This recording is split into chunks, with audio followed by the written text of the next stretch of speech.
This episode is brought to you by Huggies Little Movers. Huggies knows that babies come in all shapes and sizes, and their tushies do too. Huggies has more curves and outstanding active fit. Parents know that there's nothing worse than an ill-fitting diaper, especially for active, wiggly babies. Huggies Little Movers are curved to fit all curves, so babies feel comfy no matter how much they're moving around. And we all know they're moving around a lot. They also offer 12-hour protection against leaks, which is a game changer. Get your baby's butt into the best fitting diaper. Huggies Little Movers. We got you, baby. You know that feeling when your favorite brand really gets you? Deliver that feeling to your customers every time. Memorable moments like these are key to building your business and your brand. Klaviyo turns your customer data into real-time connections across AI-powered email, SMS, and more, making every moment count, so you can continue to build smarter, more meaningful relationships with your customers. Build smarter digital relationships with your customers and make every moment count with Klaviyo. Learn more at klaviyo.com/BFCM.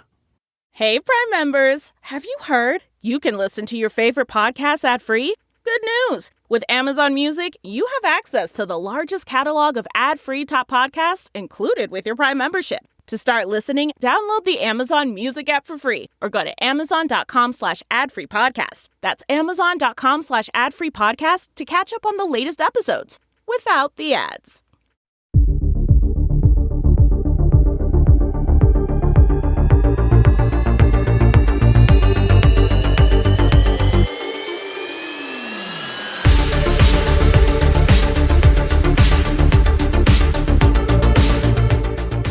So I went to the gym a little bit late this morning, and as such, the only treadmill available was the one under the TV screen that shows ESPN, a network I do not normally watch. Surprise! So I was like, maybe I'll get an education today. And I do know the broadcaster, Stephen A. Smith, and he's a big ESPN person. To quote Christina Aguilera in my mind, let me stop you right there. Was it like just Sports Center where they're like talking about sports and like franchises? Yes. And that's the worst. At least like if they're throwing a football, I'm like, I can tag along. But like when they're like pontificating about the sports industry. No, if it was a game, like, I probably would have gone home. If I can watch people talking and read captions that aren't just like thwack, hit, or whatever they say, tackle, I won't, like, absolutely not. Hit, if it was a game, I would have waited for another treadmill.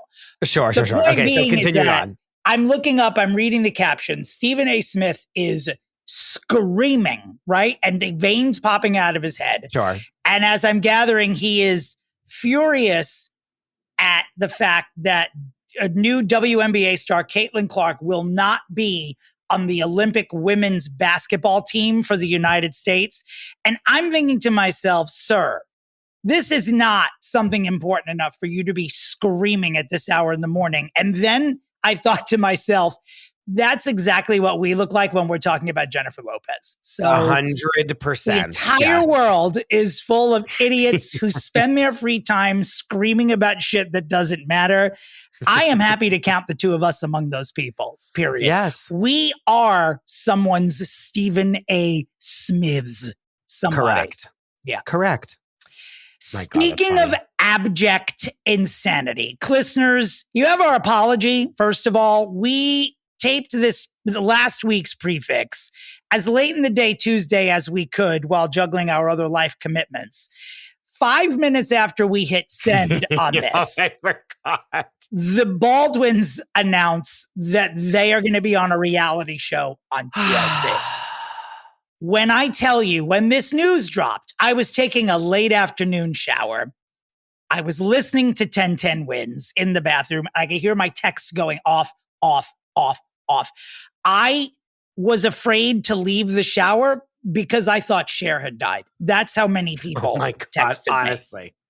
That's how many. Same. I was not taking a shower, but same. And when I tell you that my DMs were flooded with people being like, we need an emergency episode. Deanna Chang chimed in to be like, do we need an emergency episode? Mm-hmm. The cucumber emojis that were being sent to us. Sure. Out of control, actually. Out of control. And the fact that they've taken my advice, my winning advice, a year later just shows you the power and magic of this podcast. Well, that idea was like a fine wine. They needed it to age just a little bit more to make it a little bit sweeter. Translation, they needed a year to understand how much money they need to keep him out of jail. Turns out it's a lot. Turns out it's more than what he thinks it's going to be.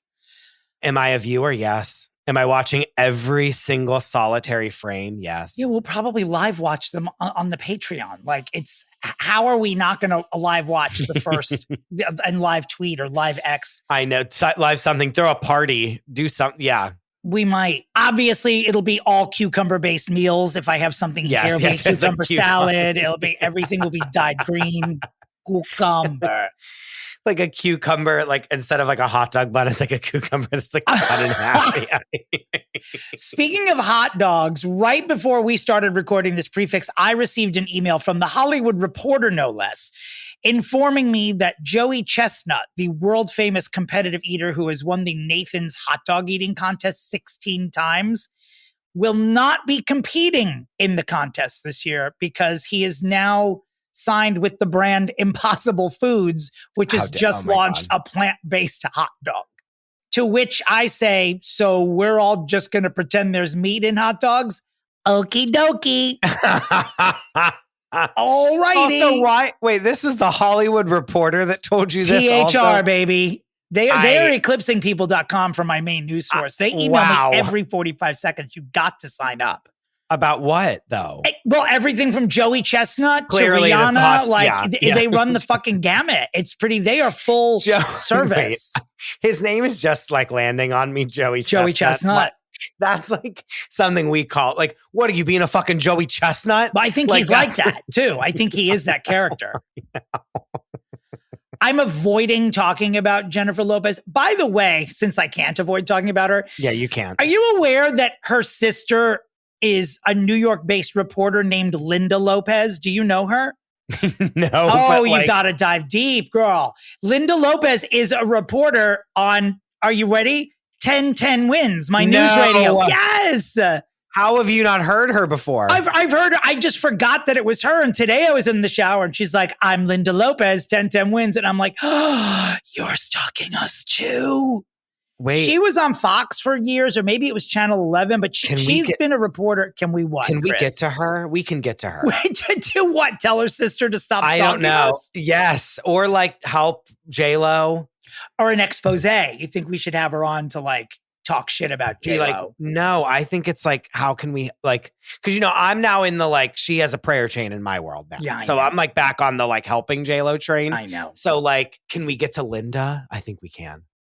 I mean, I'm sure we can. She's definitely easier to get to than Jennifer, although Jennifer did go to our favorite bar. So imagine how much shit she gets when she walks into like, work every day and they're like, how's your sister today? Or are they like, put on headphones, we're about to trash your sister for her latest stunt. Yeah. You know what I mean? Well, since we're talking about the lady, looks like she and Benjamin are selling their $60 million home. That's not good. She is still wearing her wedding ring. Sure. She attended one of his kids' basketball games and they seemed mildly chummy to witnesses. In the past week since we've seen you, the the J-Lo fan club newsletter went out, basically, poo-pooing all the trolls under the bridge, us included, who can't stop saying negative things about her. And then she was going to have a This Is Me Now listening party on X. And I don't know what became of that. Did it happen? Well, that it's for the commentary album. Oh, so there's yet another facet to this? Yes. Jesus Christ. How many gloves does Thanos have in this case? How many jewels are here? By the way, a closing on Jennifer Lynn, Meghan McCain, apparently on her podcast. Here we go. This isn't the biggest Oh Brother I've ever issued on this podcast is the precursor to whatever you're about to say. She did say that J-Lo was not nice. She said she was mean. Nothing egregious, but she just was not a nice person. Sure. Especially to you, the meanest person on TV. But seriously, like Meghan McCain is writing Mother's Day cards for a living. Get the fuck out of here, lady. Yeah. Beat it, Meghan McCain. Suri Cruz, remember her, one-time princess of Scientology, but her mother wised up and said, fuck this shit. Well, not only has she turned 18, but she has announced that she will be attending Carnegie Mellon University, which I believe is in Pittsburgh, your home Pennsylvania. State. Yes, sir. She will be matriculating there. And she has not spoken to Tom Cruise in over 10 years. Dear God. Yeah. Well, she can't. She's not allowed. She's an SP. I guess that's the truth. I mean, when Nicole Kidman wins Oscars, she like doesn't thank her kids that like she has with Tom that are still in Scientology. Like, think about that. She's like, thank you to my children, blank, blank, and blank, and like end of list. Like, not. I did a little research, and the last time it appears that he was with her would have been when she was 8. And there's a picture of Tom and Suri and his kids with Nicole, Isabella and Connor, and they're all together. And Suri is very young, but she is a woman now. And by a woman, I mean she's 18. And I was delighted to see pictures of her because I feel like I don't see her regularly in the news. She looked like an 18-year-old girl. Which, oh my God, she looks exactly like her mother. It's exactly. Like crazy. And Holy looks like shit. a kid. She looks like what 18-year-olds looked like when I was 18. Like Same. She doesn't, 18-year-old girls now look like Countess Luann de Lesseps, basically. Like they look 16. How dare you? So it's the truth. Come on. Dolly Parton, by the way, in 2026, a Broadway musical about Dolly's life will be debuting, and it is called Hello, I'm Dolly. I mean, what other reaction could there be but God exists? And that's it. God exists and maybe Dolly Parton, actually. Now that I think about it, God could in fact be that person. And like not that long ago, you were saying, hello, I'm Lenny. And so it's weird that exact same thing is basically happening. Speaking of Lenny, I was not going to bring this up, but Bradley Cooper is dating Gigi Hadid, which is preposterous, obviously. Yeah, dating with humongous air quotes. Skywriter air quotes. I am so happy you didn't see this because in yesterday's New York Post, there's a shot of him leaving a date with Gigi Hadid, and he has grown some strange new facial hair. And the headline is, Bradley Cooper has a new beard. They're even doing it. I love the New York Post. I mean, there's no way it was unintentional, but God bless the New York Post. I don't care how fucking Republican they are. They are still the New Yorkiest fucking thing about New York. Hell yeah. Oh my God. I'm dying. That is so funny. And I mean, remember whenever he was at the Taylor Swift concert with her? Did you see him dancing? Yes. It was the worst thing I've ever seen in my life. He's on the list to be fixed. No one's picked him yet. They're afraid. They're afraid. I'm chomping at the bit to talk about him. We could go guestless. Could we go rogue if no one has the balls to do it?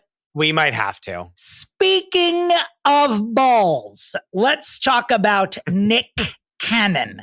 Oh my God. Who it is revealed this week has had his testicles insured for $10 million.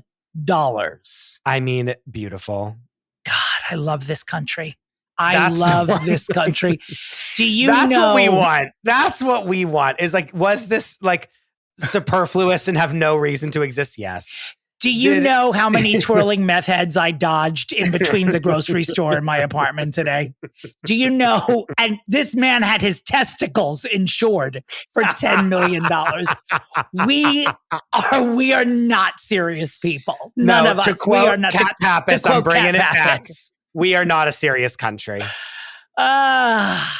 Martin Lawrence, who we spoke about last week, who the world was speaking about last week, saying what's happened to him, has now been giving multiple interviews, both with and without Will Smith, where he's just like, I'm fine. I didn't have a stroke. Thank you for the concern. Sure. He does seem a little bit better than he did the times when he was confused about where he was on national television. Maybe when he was doing his Joe Biden impersonation. Right. But apparently he's okay. Not buying it, but okay. Yeah, not buying it. Speaking of not buying, you're okay. Let's just talk to Princess Kate, talk about Princess Kate. The competing news this week, it's like we're never gonna know until she either comes out on that balcony and waves like Evita, or until she is deceased. We're not going to know anything. Competing articles this week that I'm reading, sometimes in the same week within the same, may I call them periodicals? Yeah. Yeah. And when you say that, you mean the Daily Mail. Pretty much, yeah. Well, the Post as well, which is pretty much our Daily Mail. On Monday, it says she's on the mend. And on Tuesday, it says she may never return to public life. Yeah, because she's dead. You really think that she's... I don't know. I actually don't think she's dead. I think she's not doing great. If she is never returning to public life, that doesn't make any sense. Mm-hmm. Do you know what I'm saying? Yeah, I don't know. Why? How can you can't be the next queen and then just say, you know what, I'm not interested. I mean, you can do that. Like, it's been done, but history won't like it. Nothing normal has happened that has made her never come back to public life. Do you know what I'm saying? Mm-hmm. Like, she's snapped and we're in a mental situation happening, which is horrible, or she's truly on the brink of death. And again, for everyone that wants to say it's none of your business, it actually kind of is, because she makes all of her money by being a public figure. And not to mention this, you don't have to apologize. I think everyone who listens to this podcast gets that. We're concerned that she's dead. Like, you know, it's not that I'm sure. Yeah, like I just don't believe what they're telling me. Well, I'm not like, I must see her walk around, blah, blah, blah, because it's my right. I'm like, is she alive? Well, you are an American citizen, so it's technically not your right. It's like Canadians yelling about Trump. Sure. Like, pipe it. You pipe it. That's what they're saying to you, girl. Pipe it. However, I mean, live your life. It doesn't matter what, you could have access to the best medical care in the world, but if you're going to die, you are going to die and you are going to get sick. Steve Jobs, Kate Middleton, live your life, eat the cake. It just is so weird that it's like, she may never return to public life. I'm like, that to me is like the biggest red flag in the world. After the royal family has thrown her under the bus so badly and run her over and backed up and run over her again and then went forward and run over her third time. Like, there's only one person who could fix this. Yeah.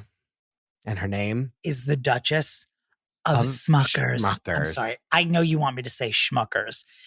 By the way, your actual biological sister, who in real life, I don't know if is the real Duchess of Schmuckers, does work for Schmuckers, reached out to me. It was as though Meghan Markle herself had reached out to me, because I told her that your sister is actually the Duchess of Schmuckers. What a connected little family we are. I knew your sister was connected to Meghan Markle somehow. Oops. You know who I want to be connected to in any way? Joe Jonas. Saw some beach pictures of him today. That's a fine wine right there. Also, what is he, like 30? When we last left you, there was a rumor that he was hooking up with Demi Moore. No problem with it. I mean, Demi Moore can have whomever she wants, obviously. Yeah, none. Yeah. Then he was linked with, in 1 week, he's been linked with 3 women, which is how you're supposed to live your life when you have that money and that face. So he is now dating someone named Layla, and now I've lost her last name. I don't know what it is, but she's an actress. Sure. She is Kuwaiti, and she's an actress. She is as gorgeous as you would think someone dating him would be. But this is someone who is definitely not divorced yet. And has had 3 like full relationships since November. Multiple former guests are begging to come and fix him. Let's do it.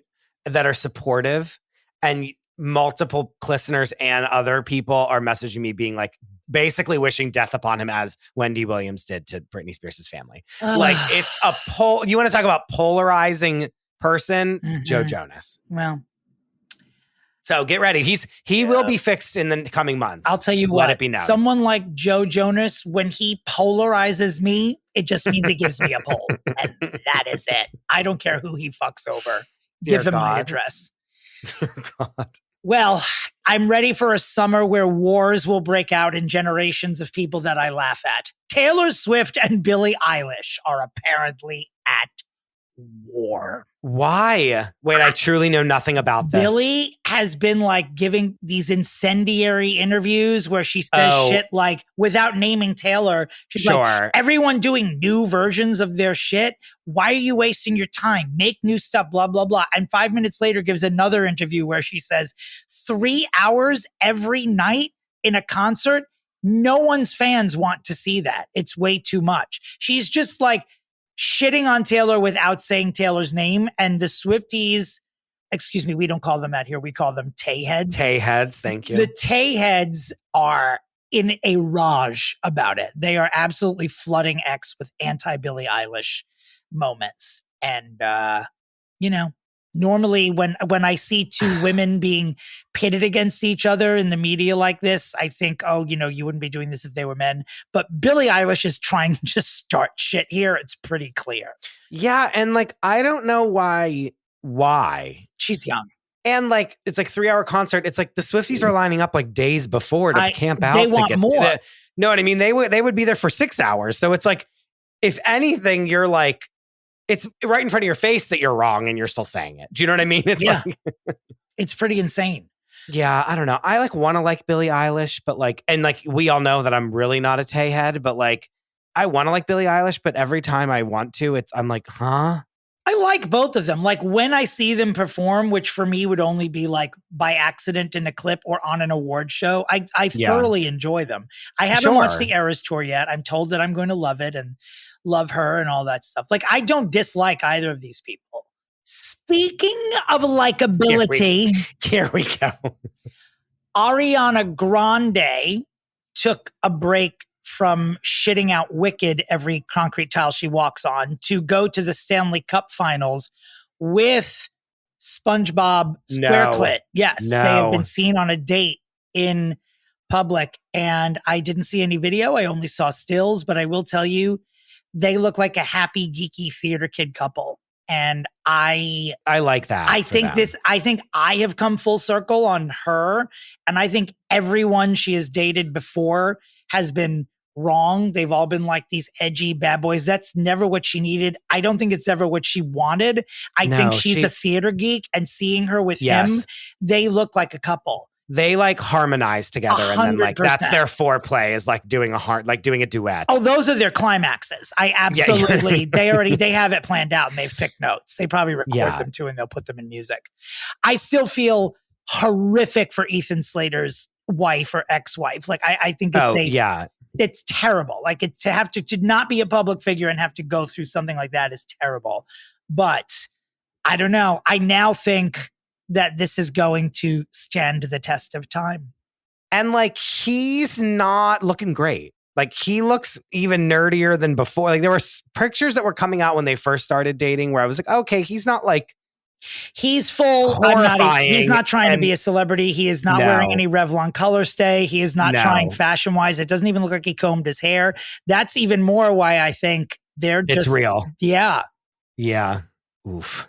Yeah. Speaking more of divorce, I am not done talking about Amy Robach and TJ Blobbity Blob. I was thinking about them today. I truly was thinking about them today. Well, if you ever have a thought about Amy and TJ, just go to page6.com because there's a new story about them in there every day. I've never seen a relationship this insignificant covered with such detail. They're like the Osbournes. There's a new story about Sharon Osbourne every day for no reason at all. That's who they are now. I encourage the listeners to go to page6.com today and listen to the clip from their podcast where TJ, I can't even say this with a straight face, and I'm a horrible person. It's horrible.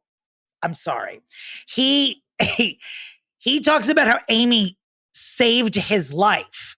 TJ says Amy saved his life because he was in such a depression before they started fucking that there was a bench near Union Square on 14th Street where he was sleeping at night. Wait, what? Wait. Get the fuck out of here, man. Sorry. No. Wait, say this again. Say this again. He said that Amy saved his life because before they started having a relationship, he was going through a level of depression where he was sleeping on a park bench in Union Square. Why?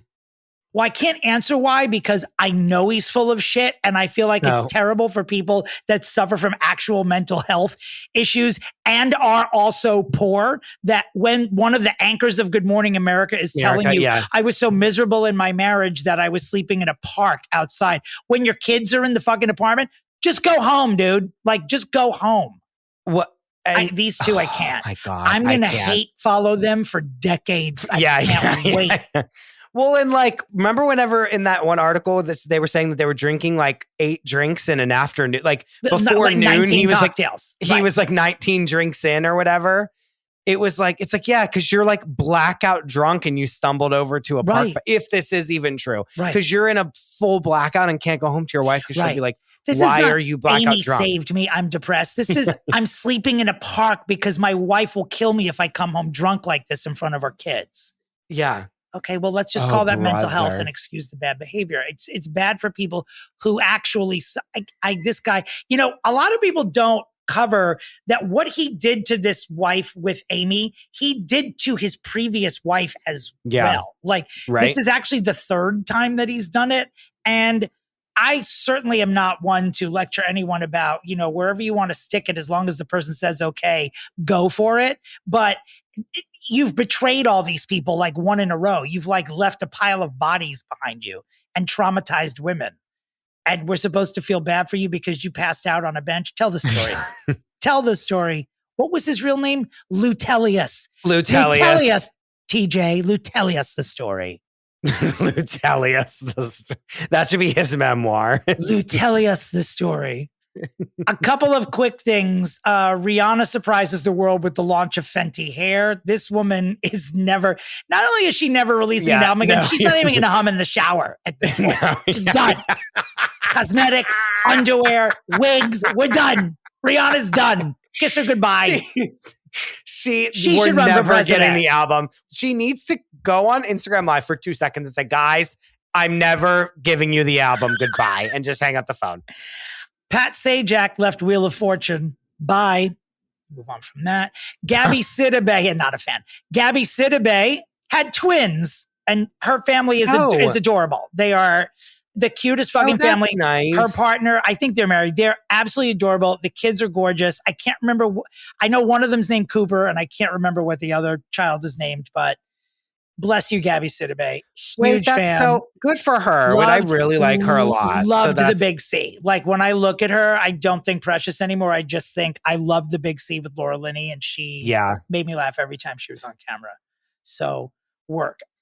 We did a Zoom recently for the members of our Patreon, which I highly encourage. These Zooms are so much fun, even if you just join to see what they're about and then say, fuck it, I'm not paying next month. But they are actually a lot of fun.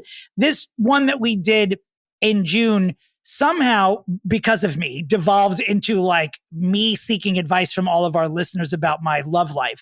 After the Zoom ended, Chris was deluged. Exhilarating. It was an exhilarating chat. Chris was deluged with people asking what's going on. I love that they texted you. They couldn't say it to your face. They had to come to me. They had to come to me and be like, is Dominic okay? Apparently there was confusion about something that I am not being coy about this, nor do I even think it matters, but I will say Jennifer Lopez's assault on the media has buried the information about my life very low on page 6. So I'm sure no one read this. When this podcast started, I was married. And I spoke about it often. And since then, I've been talking about other people because a year ago, my husband and I split up. The moral of the story is this podcast ruined my marriage. No, this podcast did not ruin my marriage. However, did it not? It did not. I feel somewhat responsible for your divorce. Yes, but my husband and I split up a year ago. Everything is fine. I mean, it wasn't easy. I don't know an easy divorce, but we are fine. I am fine. So when I'm talking about all of these people, these are people that You're not Lutelius, whatever. I am Miller not or whatever. TJ. I'm not Lutelius Roback if he's taken her name already at this point. He should. Lutelius Roback.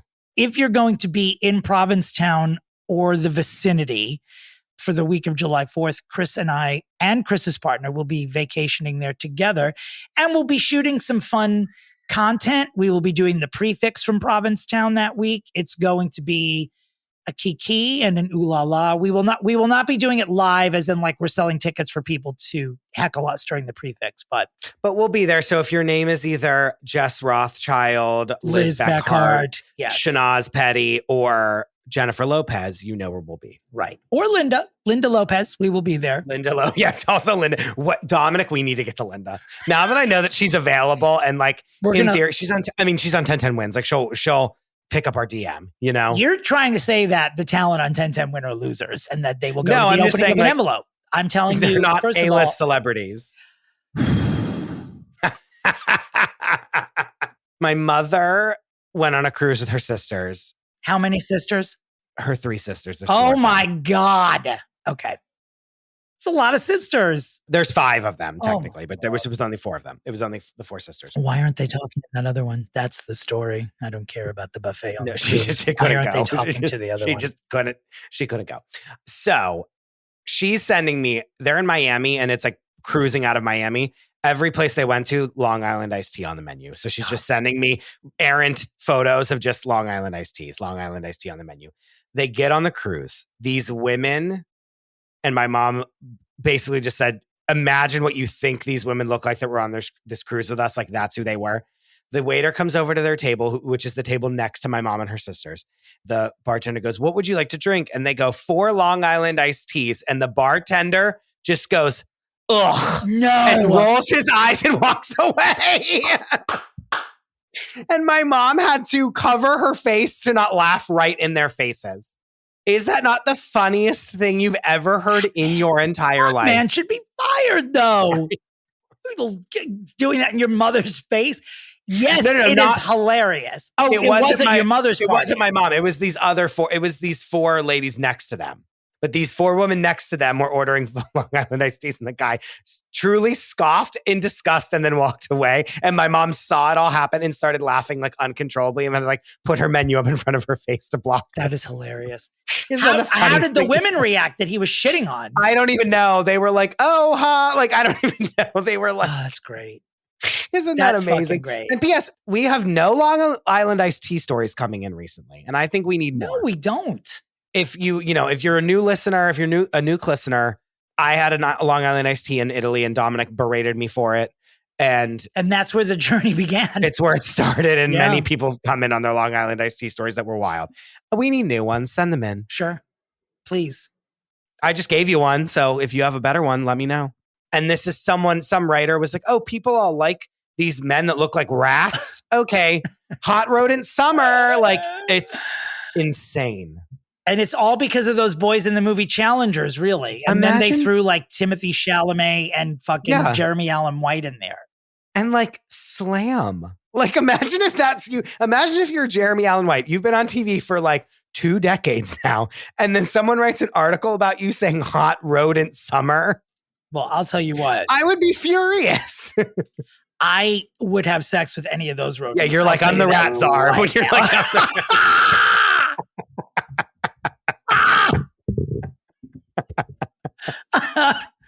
woo! That is the truth. I would Czarina the shit out of that group. That is for sure. Oh, God. All right. Well, today we had such a fantastic time with the hosts of the Cinemile Podcast fixing Gerry and Theresa from the Golden Bachelor. This is a real fun one. We're glad you're here. Happy Pride. Speaking of Pride, please don't forget on June 29th, Pride Saturday, the last Saturday of the month, I'm doing a show here at the Cutting Room in New York City. Please go to my website, domentary.com, for tickets. Hope you can come. That's also going to be fun. You know what else is fun? These very important messages that we're going to ask you to listen to before we get into our fix. Susan for president. Worried about letting someone else pick out the perfect avocado for your perfect impress them on the third date guacamole? Well, good thing Instacart shoppers are as picky as you are. They find ripe avocados like it's their guac on the line. They are milk expiration date detectives. They bag eggs like the 12 precious pieces of cargo they are. So let Instacart shoppers overthink your groceries so that you can overthink what you'll wear on that third date. Download the Instacart app today to get free delivery on your first 3 orders, while supplies last. Minimum $10 per order. Additional terms apply. All right, Dominic, we have international guests this week. Clinternational guest. How dare I not just leave with that? How dare I? Honestly, that was too easy. We have Cathy and Dave from the Cinemile Podcast. Oh my God. Thank you for being here. Thank you for having us. We're so excited. Early fans of us, and I remember being like, wow, they have a really way better podcast than we do. Like, this is amazing. Will you tell everyone that might not know a little bit about your show? So our show, we started 8 years ago and we're married and we record our walk home from the movies. And that's it. That's the show. It's so brilliant. And truly, when I'm like, should I spend $35 on a movie ticket to go see this in Dolby? Like, I just go right to you guys because I know that you've seen it and I like get your guys' take. And it's now my movie Bible, basically. So thank you for being here. That's so nice. Yeah. Anyone that's like, should I go to the movies? Go right to the Cinemile. Thank you very much. Nice one. I have to tell you how I found your podcast, though. Yes, please. And this is why I'm so excited to talk about Gerry and Theresa. Oh, God. Because, so I'm obsessed with The Bachelor, but I live in Ireland where it's not shown. Nobody watches it. And I think I'm the only person in the country who's really into it. So I have to watch it really nefariously and legally. And I listen to loads of Bachelor podcasts, one of which is Two Black Girls, One Rose, which is such a great title. Okay. And then Chelsea Devantes was a guest on their podcast. Our pod mother. Yeah, but she was talking about, you won't know what this is, Dave, but Sandoval. And then I was like, I have to listen to her podcast because she's amazing. And then the first episode I listened to was the Kris Jenner one, which God. And then I looked up your podcast and was like, holy shit, one of the hosts of this was a producer on The Bachelor, and I lost my mind. Yeah, that's and here we are talking about Gerry and Theresa, so like full it's full circle, baby. Full circle. Yes, for many seasons I worked on The Bachelor. For 6 or 7, I can't remember. I had many jobs there, culminating in being the Bachelorette's producer. One of the best jobs ever, because you are the Bachelorette without having to appear on television. You just do all the travel. You're with her. You're like a body man. It was just great. See the world in one season. It was amazing. So jealous. Speaking of amoral behavior, let us get to the lightning quick rise and fall of Gerry Turner and Theresa Nist, they of the Golden Bachelor. So Yes, what do we think? I mean, I think we're going to be, I don't know what lane you guys are all in, but Chris and I were discussing beforehand, like fixing Gerry and Theresa, fine, but I'm sure this is going to bleed into Golden Bachelor, which Chris has pointed out off broadcast does not need our help because it's a hit, but that shouldn't stop us from critiquing it. Sure. It doesn't mean they're going to get canceled, but sure, we could do a couple of things to just zhuzh it. Especially you, Dominic, because you were like a producer in the heyday, right? When it was huge. Yeah, Dominic. Yes, I was. I should use some of my tricks, actually. Yeah, exactly. Better. Your Tampa School of Dramatic Tricks. I did. The first season I worked on, Paris, where Travis Stork was the first Bachelor I did. He then went on to host The Doctors here in America, co-host it. Gonna be a no brother from me. Sorry. And then I did the one in Rome with Prince Lorenzo Borghese. Oh, God. Right? He had a real / sort of fake prince as one of the Bachelors. Yeah. So, I mean, it's still up for debate about whether or not he was actually a prince. But I worked on the first Brad season. Then at one point I lived in the house. I lived in the Bachelor house. I was the first producer who was just like, I'm tired of going back and forth. Let me just live here. And I did. And I think to this day, the broom closet that I ended up sleeping in, I believe to this day is still called Dominic's room in Bachelor. Oh my God. At the top of our podcast, by the way, we have our guests and Christopher guess the middle names of the people that we are trying to fix.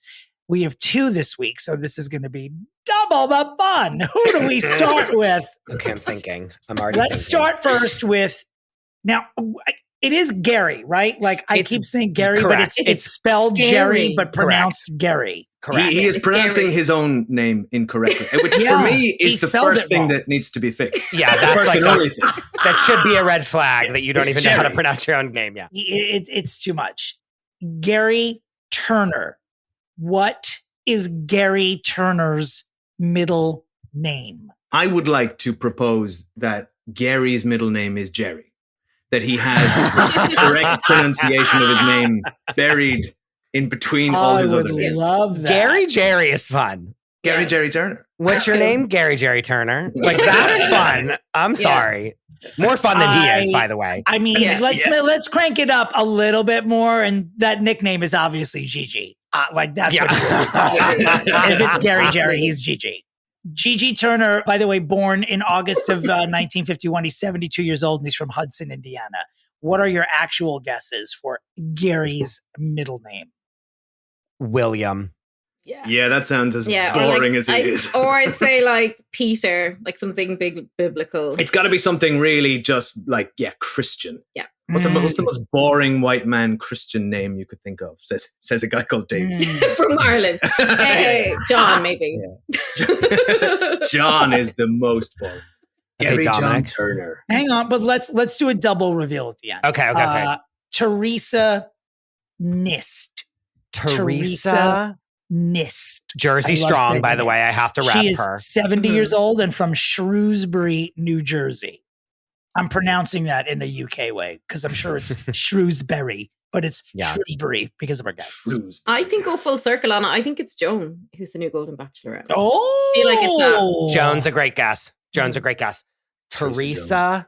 I feel Loretta. Oh, that's good. Yeah, that's good. Another kind of religious. Yeah, I'm just gonna go straight up Mary. Straight Mary. to the Both of our mothers are Mary. Straight to the Virgin Mother herself. We'll start with Theresa. I will say that in spirit, you were close. Dave was the closest, I think, in the boringness of her name. It's Theresa Ann Nist. Oh, nice. Come damn on. it. Teresa. Nice. Teresa Which, Ann. when said quickly, probably sounds like Teresa Annis, but we're going to leave that for the schoolyard and the kids can make fun of her without me here. I would never do it. Gerry, every time I read his name, I only say Gerry. Gerry Turner's middle name, Wayne. Gerry Wayne Turner. That's more interesting than he like deserved. John Wayne. Yeah, nice. Probably I'm is sure what they were that was going the for. inspiration. Gary rides a motorbike. Does he? Yeah. Yeah. So I think it works. I bet he does it he's got his back, like his back would be he super doesn't. stiff. He pretends his back's like got a lion tattoo because he's a Leo. Oh no, he's got a tattoo. Mm-hmm. I would like to say that a few days ago in the New York Post, there was an article titled, "This is Why Golden Bachelor Gerry Turner and Theresa Nist Really Split. A Contestant Reveals." Do you know who the contestant was who did this reveal? It could only be one person. Susan. And Has to be Susan. One person. That person's name is my president, and her name is Susan. Susan's the one who looks like Kris Jenner with the short hair. Oh, fantastic. It absolutely was Susan. God, she's such a monster. I'm obsessed with her in every single way. She's the funniest bitch alive. Oh, she should have been the Golden Bachelorette. I don't understand Dominic, there is no way in hell that she is not going to be in every single episode of this show. She has to be. I'm just looking at Susan, and Susan's last name, I believe, is Knowles. Am I right about that? Yeah. No relation to Beyonce. I don't believe there's a K at the beginning of Susan's Knowles. Yes, Susan Knowles, Knowles. She was on Jess Cagle's podcast recently, and she said, in reference to Gerry, "I've got to support this man a little bit. I feel like he got the wrong end of it. Theresa decided not to move and not to quit her job. Yeah. Gerry got frustrated. Who can blame him? I mean, I would have never said I would move to that place, wherever that is, in the middle of nowhere." Slam. Susan Knowles, ladies Slam. and gentlemen. That's the definition of a slam. That place, wherever it is. It's a slam compounding upon a slam. It's the hot place, Susan. Also, didn't Susan actually marry the two of them? Am I wrong, or was she not the mistress? Correct. She was the officiant. Now she's taking sides. I love it. But apparently she was like really pissed because it broke her streak of no one she's ever married has split up before. So like they broke her streak. And they broke it quick. No wonder Susan's bitter. I love this intel. She's out for blood now. Oh my God. Have you listened to her new podcast, Golden Hour, Happy Hour? Sadly, I don't know. I can't do it. I can't bring myself. Listen, she's like in a god tier for me, and I can't. Putting that podcast on will just do nothing but just diminish her. That podcast rhymes with golden shower. It's a bad idea. Yes. Yeah. So let's really quickly, for those of you who lived under a rock last year, like That's me. Yeah. Please explain what's Golden happening. Bachelor, after like 9 million years of it being like a 22-year-old dating 95 other 22-year-olds being like, I just really want to find love. And like, I just don't know what I'm going to do if I'm single for another moment. They then say, we're doing a senior citizen bachelor. It is like 65 plus. Everyone is obsessed with it. Gary is announced as the Golden Bachelor and the whole world is like captivated. We just fall Everyone in love. loves it. He's a he's so Caucasian and hurt, and we just loved him. We loved every milky white drop of his sadness. We're going to help you. We're going to get you laid, Gary. Yeah. We're going to get you laid by 20 old ladies.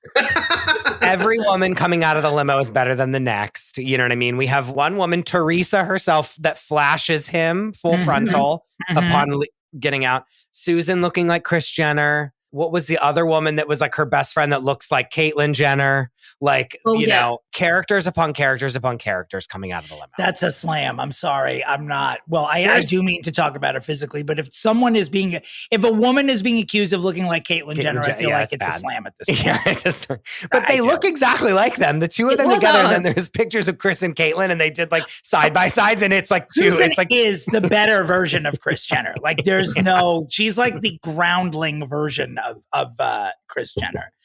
But like where to begin? Like, so now that I was almost wondering whether or not we were going to even do this episode when it was announced they were getting divorced, but they split, a lot of people said, oh, they should have given it a chance. But I must tell you that there is no, like, let's go to couples therapy when you're 70 years old. There's like, this isn't working. I have 2 days left. Goodbye. Yeah, time is short. You gotta move fast. You know what I mean? Move to Indiana. Like, fuck that. Honestly. And they're like, okay, who's moving? And if no one is, then like, we're done here. Like, thank you so much. Goodbye. Like, it's that simple. Yeah. They both live near their grandkids. Like, I just don't see. But why did they not have these conversations? I know. Listen, this is the only thing, in my opinion, this is the only thing that they didn't do right in the Golden Bachelor is that they still have that age-old problem where I live in one city in one time zone and you live in a different city in a different time zone.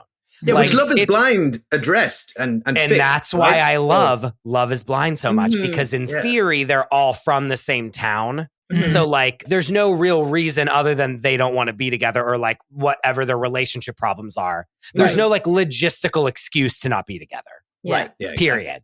But this happens every season of The Bachelor because you'll have someone from like Canada and they win. And it's like, okay, but there's always been a presumption that the woman would move for the man, even when the woman was the Bachelorette. Correct. And now there was, though I think in fairness to Gary, Theresa said she'd move.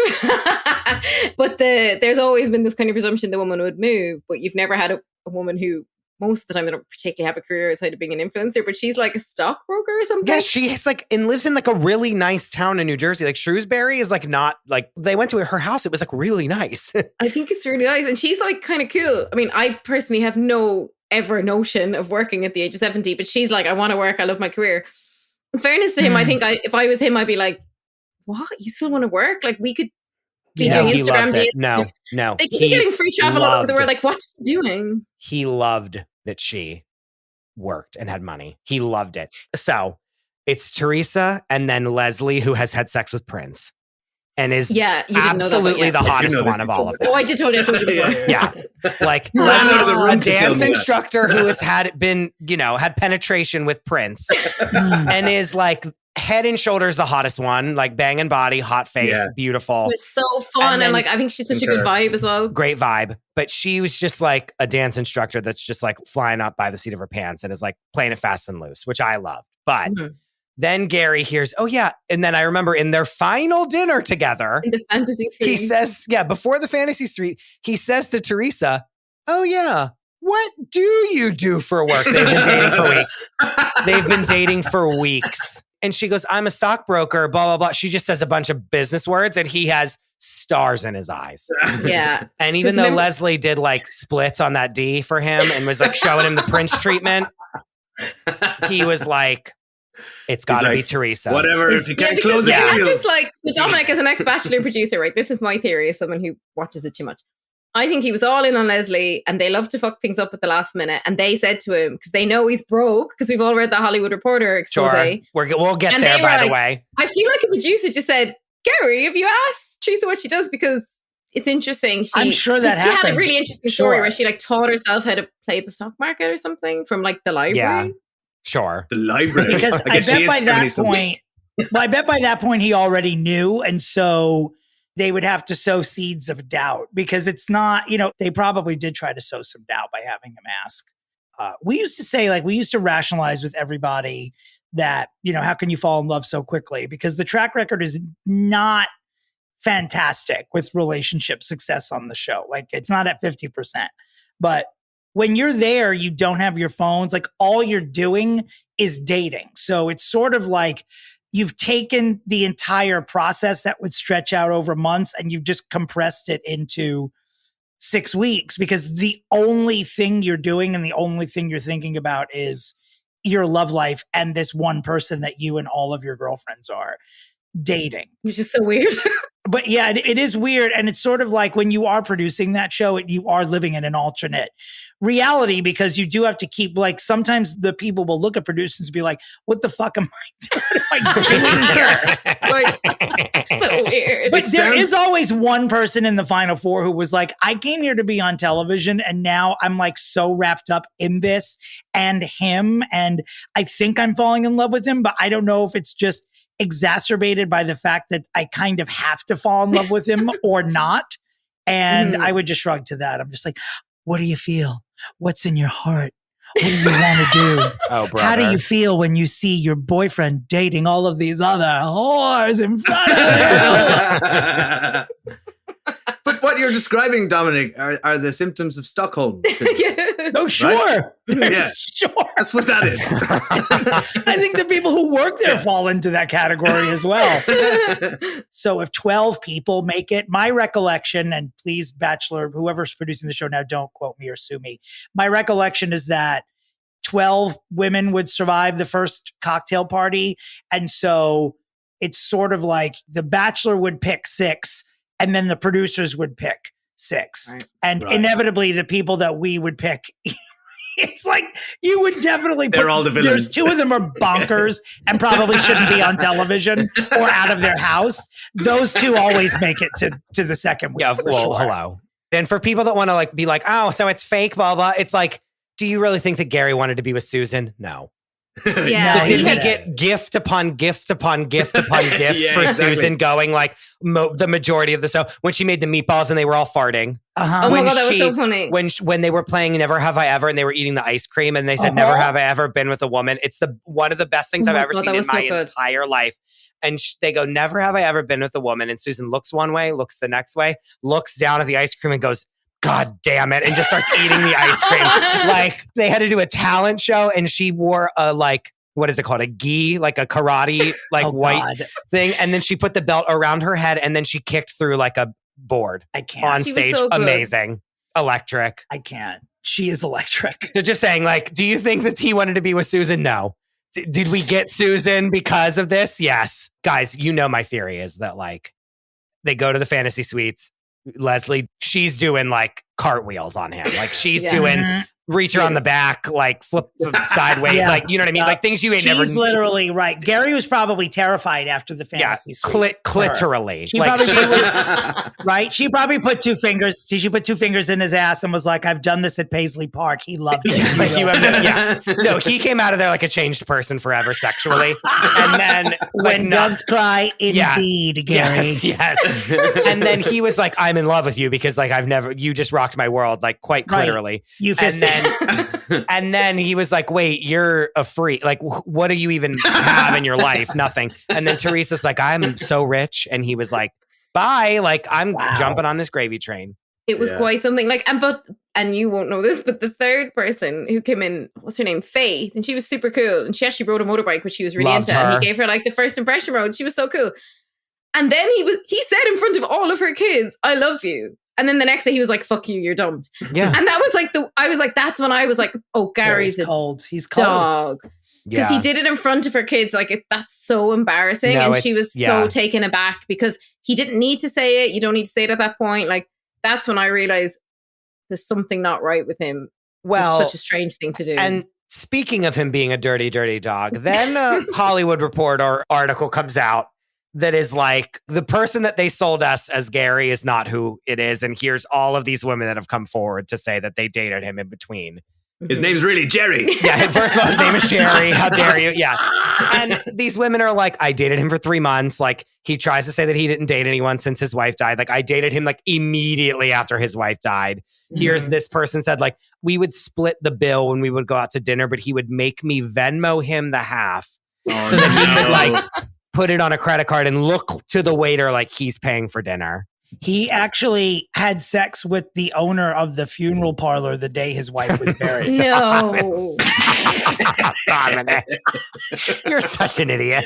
And they said he claimed he was a retired restaurateur, but they were like, you owned one restaurant like 40 years ago.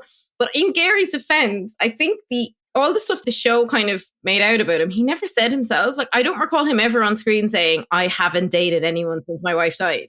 Well, and that's the problem, I feel. That like, and even in the normal Bachelor, it's like you find these guys and they're hot and whatever. And then it's like, okay, wait, but like the first couple Bachelors, I remember being like, oh, they're a businessman and they're the perfect catch. And they're like, you know, they'd be on that list of like the 10 most eligible bachelors of like New York. You know what I mean? Like, oh, they have the car and they have the job and they have the fancy apartment and they have the this. They just need the woman.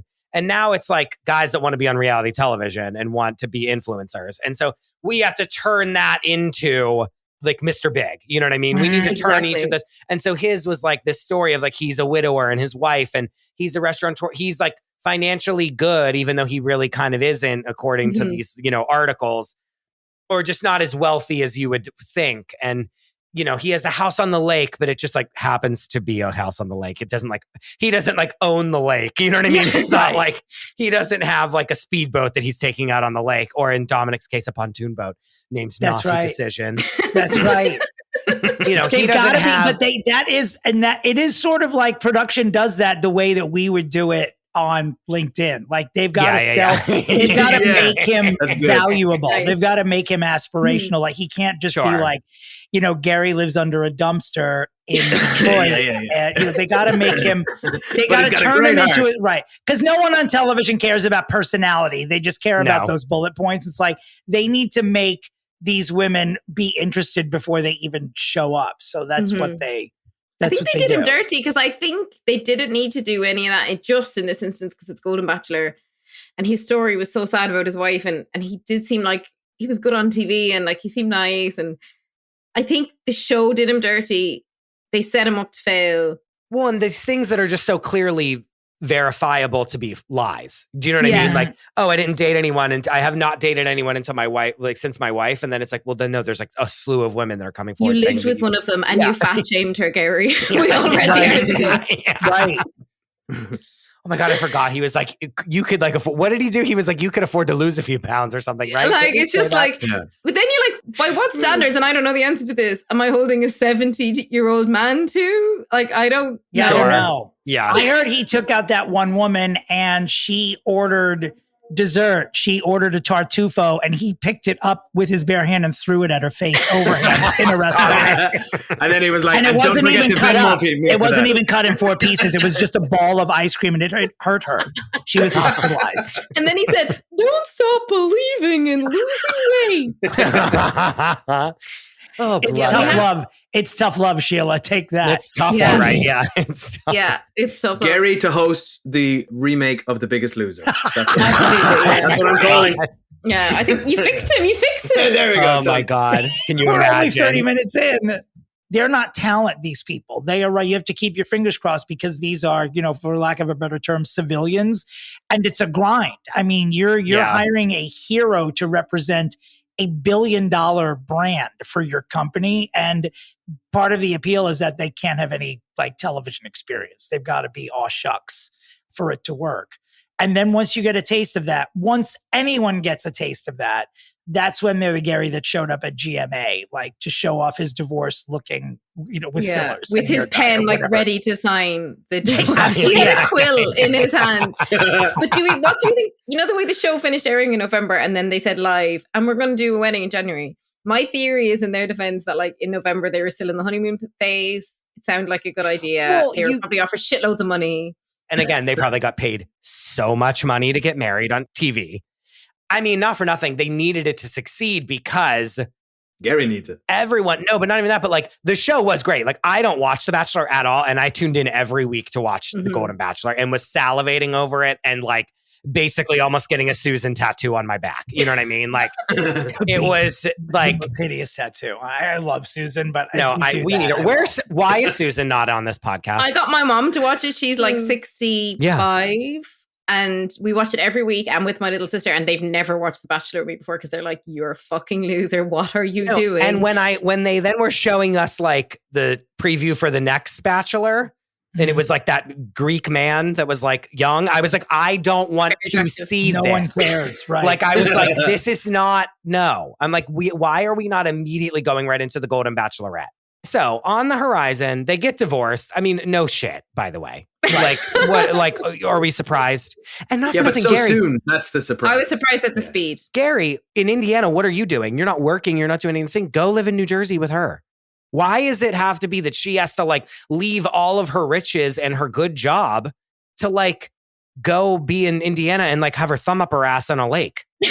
Right? Is this your fix though? Have you started? Are you? No. Okay. I know what my fix is, but fix is that Gerry should put his thumb up his ass. No, but like, why is it that she, like what is waiting for her at the lake house in Indiana? Nothing. Gerry, the perfect man. What is he doing?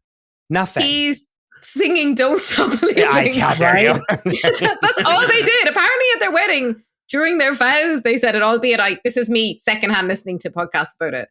Like they really just were like, we had that one song at one date, and like that's it. You know, once Susan finished her beautiful work that she did, I had to turn it off because I couldn't deal with the two of them anymore. I mean, it is a whirlwind. Look what his life has been. In the past 12 months, he has been plucked from obscurity, headlined a television show, gotten married, and then gotten divorced.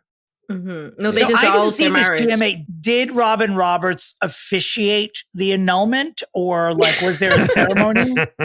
She was like, they said, and I don't know whose names, I'm not sure who it was, but they said, "Oh, we're dissolving our marriage," and she said, "You mean getting a divorce?" Like, fuck off. Like they were trying to do it like conscious uncoupling. Yeah, they're like, who the fuck do you think you are, Gwyneth Paltrow? Yeah, like how dare you? I think so, and I think ABC were probably so pissed at them that ABC were like, "You have to go on Good Morning America because you fucking ruined the show now." No, of course they would have been so cross. Not even mad. They're like, "No, this is great," because now, Yeah, and then they held hands the whole time, which is why when we watched it like an hour ago, again, to refresh myself, obviously I'd seen it before, Dave hadn't, and we were like, it's eerie. Like, do you hold hands with somebody? Oh, I thought you were going to say you two held hands together when you were watching it. Yes. That was also eerie. It was a really special We moment. never hold hands. Yeah. But when they were like holding hands and they were both smiling and saying, we still love each other, and that's when I thought, well, they were both in on it for the money, though.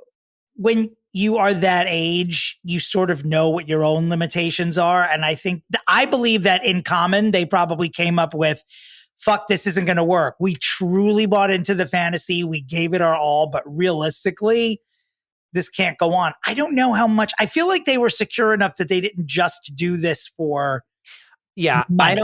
I don't believe that it was for fame. And I think that's why the show was so good, is because I was like, oh, this isn't just a 23-year-old fucking whore bag that like wants to be an influencer and a yoga instructor on Instagram. Do you know what I mean? Yeah. Like these were all women who are like, oh no, I've like buried my husband. Like I've been divorced. Like I am not trying to get like ad dollars from posts. Right. I'm getting exactly. And I really do believe that. And even Theresa and Gerry, up until they got the fame, I believe that they were truly, I think so too. To quote the show, in it for the right reasons. Right. Yeah, you know. Right. Isn't everyone though? Yeah.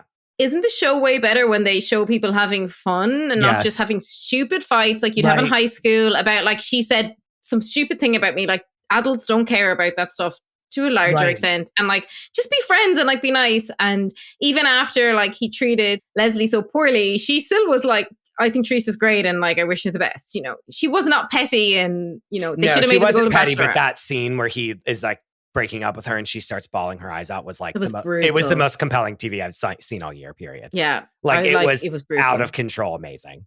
Because she was like, "It's me." She was like absolutely blindsided in every way possible. Yeah. So yeah, I mean, I guess we really are fixing Gerry and Theresa, America's former sweethearts, because like we haven't really dipped into Golden Bachelor. I have on stage already said how I would fix the show. If it's going to be a show about old people, I want to see actual old fucking people that act the way old people do. Because the first person out of that car should have been like, Jesus Christ, it's fucking hot in that limousine.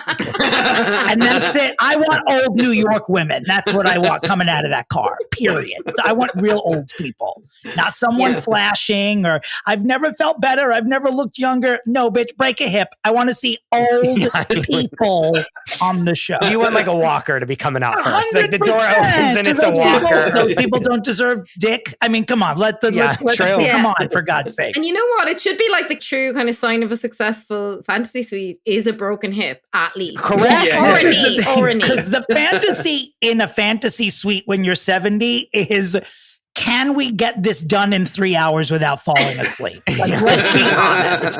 What's the fantasy at that age? That I stay awake, please. Yeah. And I'm just going to say, before we start pitching, I just have to say I'm praying for Joan because, I mean, these men that she's going to be wading through. Horrific. I'm nervous. Like they're going to be, I mean, it's going to be a sexual, a harassment wading pool. Yeah, because they're from a very different generation. It's going to be 70-year-old disgusting perverts. Because this is the thing. Men, the problem with the Golden Bachelor inherently is that straight men, particularly straight white men who are single and over the age of 60, do not date women who are also 60. It just does not happen. Anyone that age is always dating someone younger. Please don't write in with your exceptions because I'll hit you back with 100 that are not. It's just what's done. Like you don't see, 60-year-olds don't fall in love with 60-year-olds. They fall in love with 40-year-olds. And I apologize if this is hurting people's feelings, but it's just the truth. Well, I think it's why they made Joan 6, because Joan's like, remember they had the upper age, the lowest age limit was 60, and Joan like had just made it. Yeah. So the She's other like thing about her by being the a widow. skin of her teeth. Yeah. Sure. Like, so they might be like, okay, so then we'll cast over 70. So for them, they will be willing to lower their standards to date someone 10 years younger than them. You know what I mean? Sure. Like, and she's had she looks young. No, like I don't think they ever wanted a woman who looked. They never wanted a woman who looked 60. She should be a model. Like she should be like a senior model. Like she's gorgeous. Sure. I hope I didn't offend any of our silver-haired listeners with my opinions about older people. If you're older and single, you'll still find someone. I'll just tell you that I'm single and I am 53. And when I am scrolling through apps that list people's age, if there's a 5 at the beginning of it, I'm like, how dare you message me? Like, how dare you? Yeah, people are only with people their own age when they're old. If they married young, right? Like if we broke up now, you would not date someone my age. You'd go 10 years younger. I'm aware. Absolutely. I don't think so. I don't know how to talk to young people. You can make it up. Now.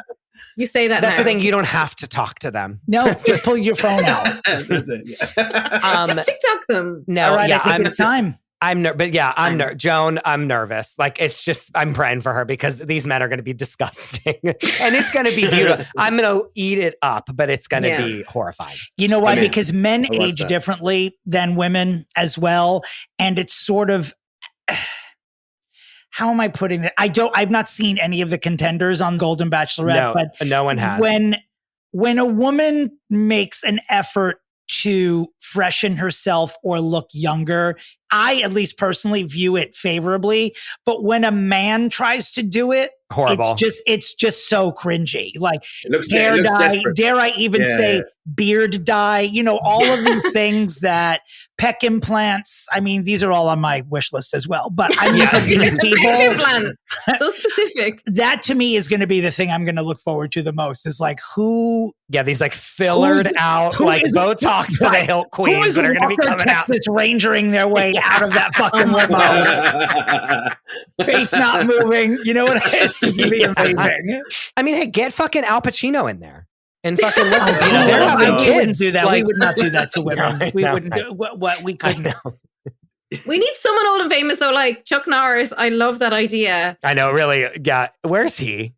I don't know, but he should be on the Golden Bachelorette dating Joan. Listen, this is not what we're here to do, but I'm going to say this right now is that if we were fixing the Golden Bachelorette, you want someone 60 and bonkers and sexy. God damn it, put Sharon Stone on that show.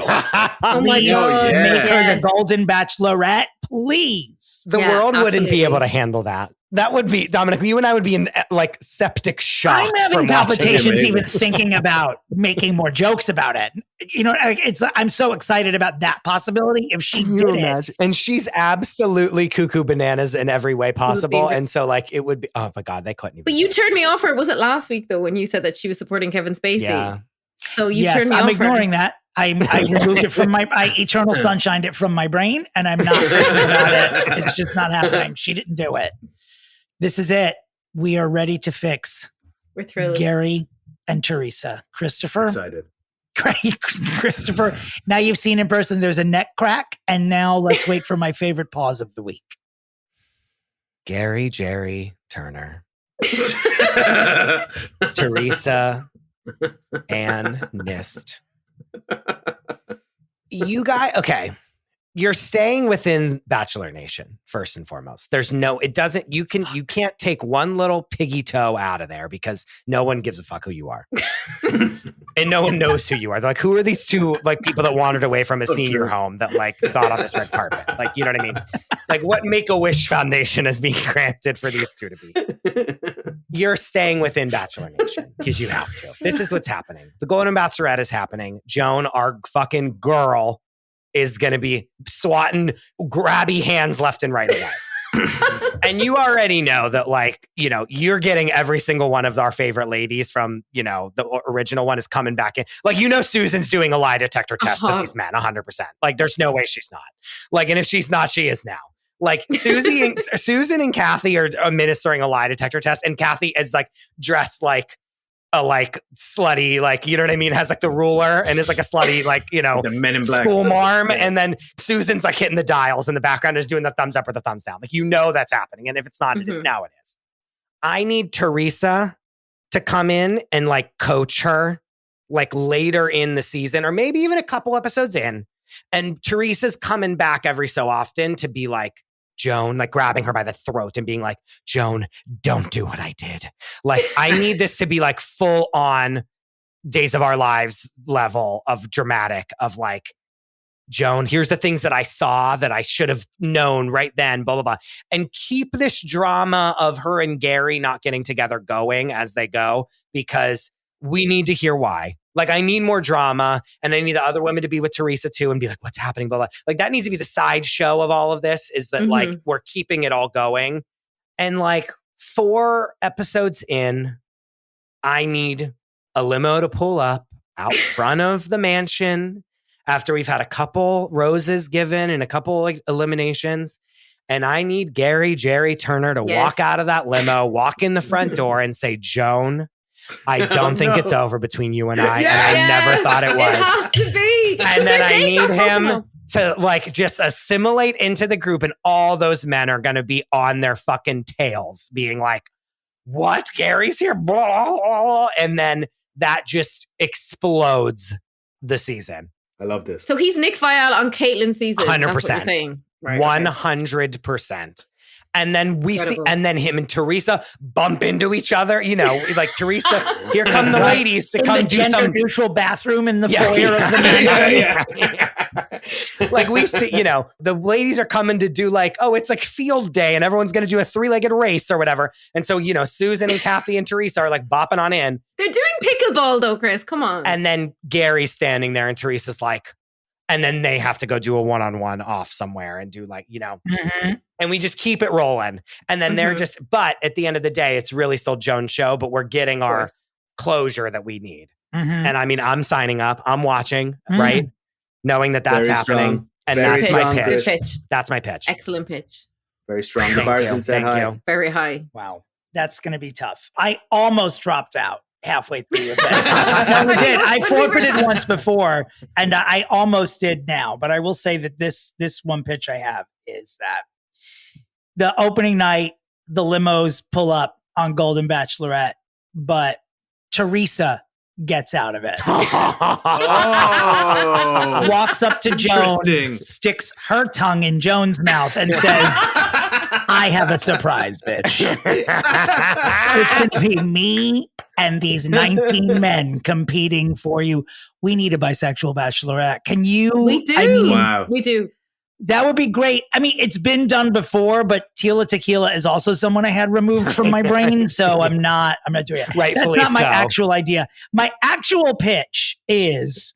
Wait, that's not your pitch. That is not my... Can you imagine? That was amazing. That's how I'm thinking of- You had it. It's just, but it's not a real... Turning Theresa into a lesbian seems a bridge too far. Or a clit too far, as it were. So it's not... I don't think that'll happen. They've got to be somewhat based in reality. I think that what I would do is when everyone walks into the fantasy suites on this new series, Theresa and Gerry are sitting in there, not to ruin the evening, but to give them an interview and be like, listen, you all watched the first season. These were the pitfalls. Like, before you stick it to her, I need you guys to have an honest conversation about, am I going to leave Shrewsbury and go across the country? Dominic. They then become part of the show. It's sort of like on Drag Race when you're seated with Michelle and RuPaul having your Tic Tac luncheon. It's like, before this goes further, let's clear a couple of hurdles here. And that's my actual pitch, is that they just become the format of like, we know that this is going to be terrible, but we're going to sit down with Gerry and Theresa and get those. They're like the anti-producers almost, like everything you built the contestants up for, Gerry and Theresa just unwind. They're like the reality check. But all the men have just taken the Viagra, though. This is the problem with the Senior Bachelor. They've taken the Viagra. They can't stop. It'll be a 1-hour conversation. They walk in and everyone does their pills together. And while it's warming your cockles up, and if they break up and don't have sex, Theresa and or Gerry will volunteer as tribute to make love to the See, now you're just trying to sweeten the deal, though. That wasn't your pitch. I have to take that part out. Dominic, but I'm not going to lie. I love that. Like, what is this? That's why I love Love is Blind so much, because they're like, well, what does this look like if we're together? Mm-hmm. Like when they go visit the apartments and you get to see everyone's linens, which is my favorite thing in the world. And when I get to see that everyone has their bed pushed up against a wall, which is the most disrespectful thing you could ever do in your life. You have to decide. What if we cannot agree? Do we get sequestered and then you pay for our expenses? You have to be. Okay, look there. You're split up and put on separate seasons of the Golden Bachelorette as contestants. I'll do one finger if I'm voting Chris, two if I'm voting Dominic. Well, no, you can just say it. This is an audio podcast. What on earth are you doing? I'm so excited. I'm dying. Okay, I'm so sorry, but I have to vote for Chris because Gerry has to be in the house dating Joan. Because they never got to finish their date. She had to leave. Her daughter had postpartum. They were like, there's something here. I mean, I honestly got chills when you said it, Chris. And for real. I mean, Chris is a very good producer. And if that idea does not happen, I feel like it's already in the works. No, it has to. Him going back is a no-brainer, but how far did Joan make it? Top 3? Pretty far. No, it was still 5 or 6, 8? but he really liked her. And she was really... She jumped him. It's going to happen. I think you've manifested that. I think unfinished that's business. Happen. And congratulations, Chris. Dave hasn't voted, Dave has to vote. Well, I'm so sorry. I just assumed that the woman made all the decisions in the relationship because I mean, to be fair, Irish. I've never seen any Bachelor episodes, so I shouldn't be allowed to vote. I really like what you've suggested, Dominic, because I think it sounds very fair, reasonable, very sexy. I think just a tiny bit sexy and shocking. I do believe that a meeting with them would change someone's mind. Exactly. I think what you're proposing would really benefit the contestants of the show. I think you might get a stronger relationship out of it.